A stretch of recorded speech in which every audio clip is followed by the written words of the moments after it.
Let's talk about something that's become a huge part of the weight loss conversation over the last few years. GLP-1 medications, whether it's Ozempic, Wegovy, Zepbound, Mounjaro, or another medication in this category, you've probably heard the success stories. People losing weight, food noise becoming quieter, appetite improving, and for many people, these medications can be incredibly helpful. But today's conversation is about something a little different. What don't GLP-1 medications fix?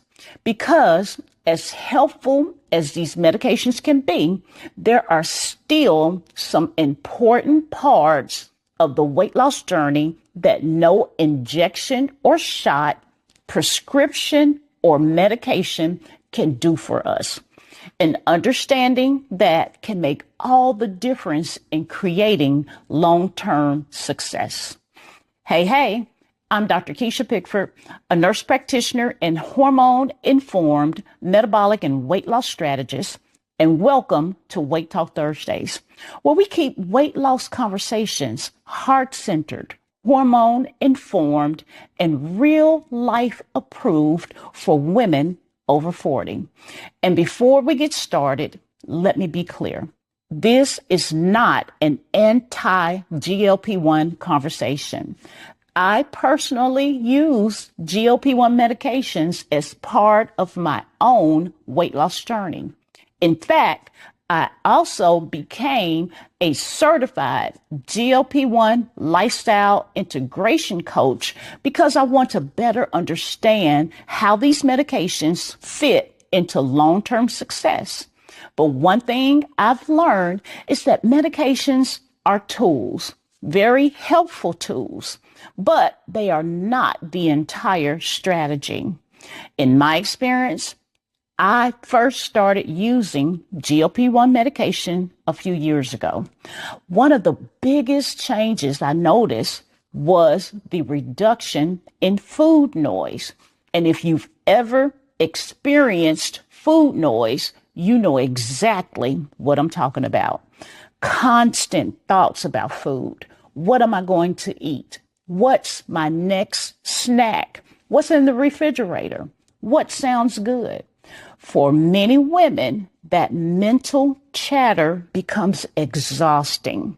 So having some of that quiet down was incredibly helpful. But what surprised me was this.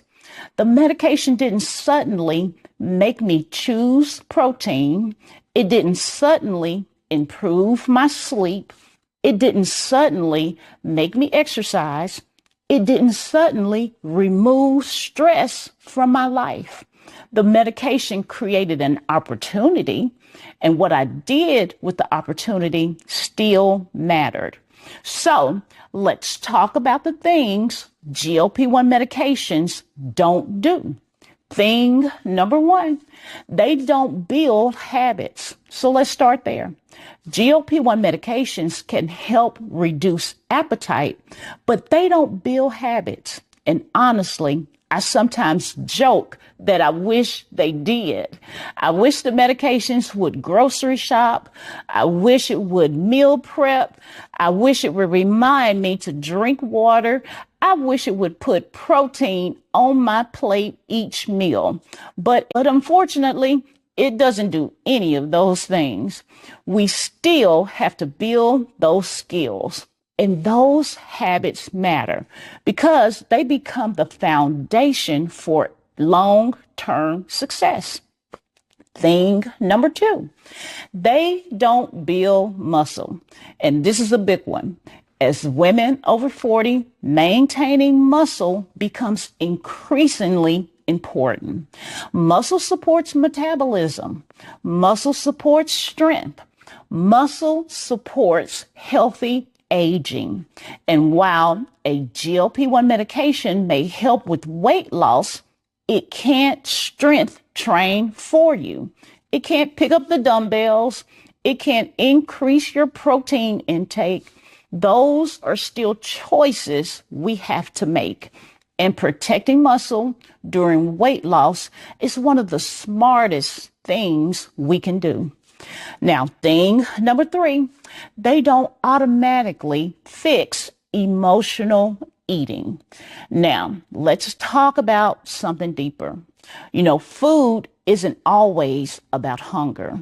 Sometimes food is comfort.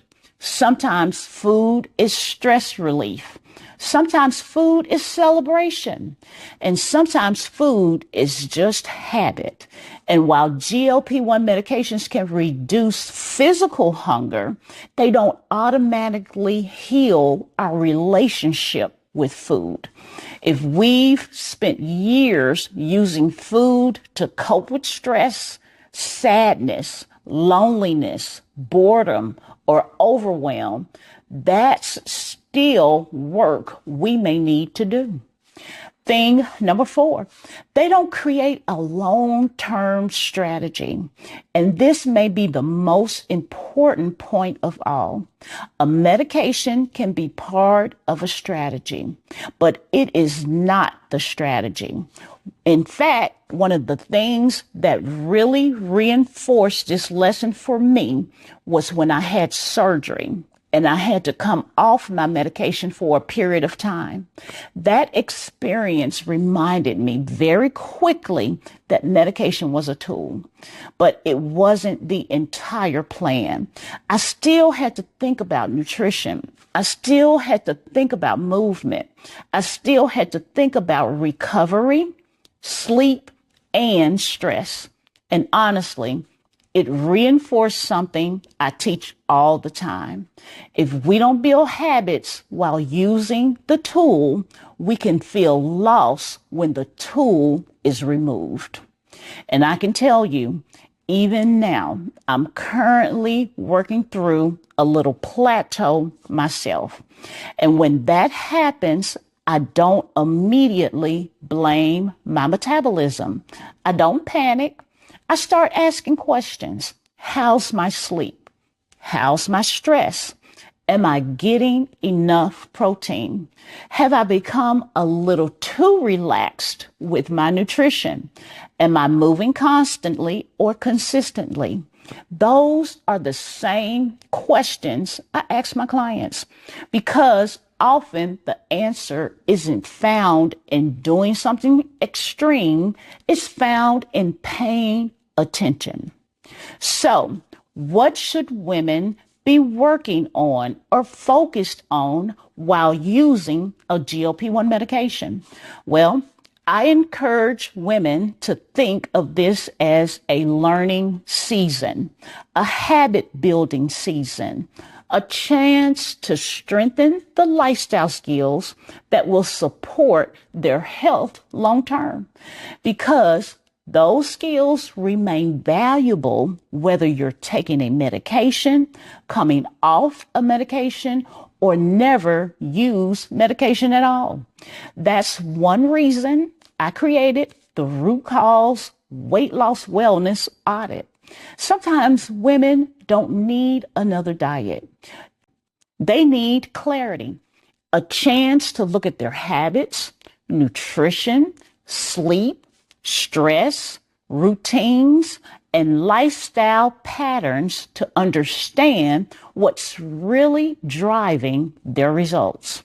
So, if you're currently using a GLP-1 medication or considering one, or simply curious about them, I want you to remember this.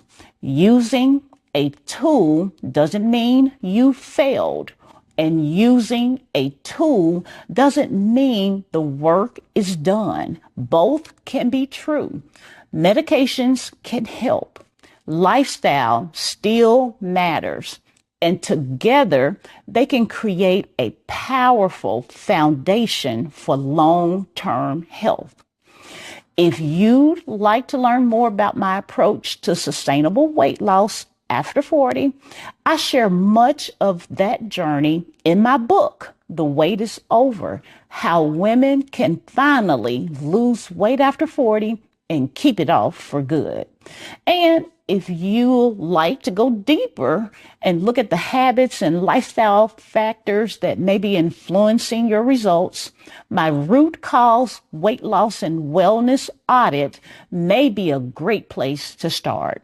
You can find the links in the description or go to amplehealthandwellness.com. Thank you for joining me for today's Weight Talk Thursdays. I'm Dr. Kisha Pickford, and I need you to remember your health is not a secret. It's your story, so own it. Until next time, please stay healthy, stay encouraged, and please be safe. Bye.